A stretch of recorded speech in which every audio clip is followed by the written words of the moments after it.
Nongmai Paiduna football field Matona Utkiva Kuki Kulai Pibasing Phagatkani Badugumna Salai Taretki Firal Kongoina Ba Mai Thabgi Home Satakiba Kulai Pibasing Athubamatanda Phagatkani Haina Manipuri Governor BJP Manipur Pradesh Mihut Singh the Thajaba Pirakle parties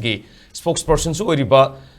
MLA Komantabam Iwam Sana Fongo Krai Ngasi Nitaifat to take the Laiba BJP Manipur Pradesh office Tamban Changlelda Pangthokpa Paugi Mipam Amada Mahanahai Ngarang BJP Manipur Pradesh ki mihut kharga governor ga unarubugi matangda paugam ki ibom sana haikibada tholiba irang asida free movement lehanaba packet kiba khongthang mai pakalu misimina gi thogdok amade irang hantanaba governor na lokhat kiba khongthang mapung fana lokhanaba governor da taksilam le haina phongdok ki governor la amatungda Port Hill and Valley dagi illegal arms surrender to aidna appeal to wududa mayamna phajana respond tawroktana khulai nungai singu pikhana gabo khokiba leire masigi jo koina governor bu adum appreciate tawba aduga loinena akoi gi phajana dialogue tawraga peace process tawbase khare hena thuna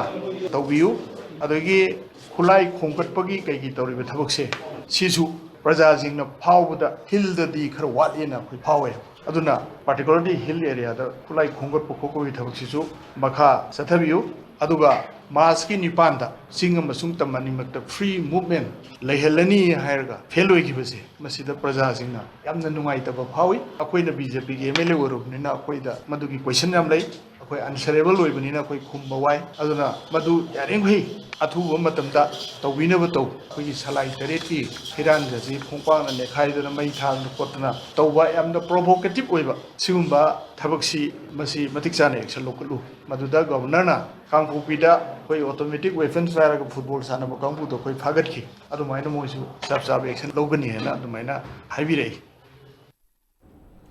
Paugi Mifamadu the Sarugakiba BJP Manipur Pradesh ki Vice President Nongthombam Nimbas na Hai Kumzalisingani Tarani Thoida Congress Party na Center da Langak Pairing Matamda BJP gi Lusingba Subramaniam Swami na PIL file tawduna Delhi High Court satharakni ba high profile legal matter case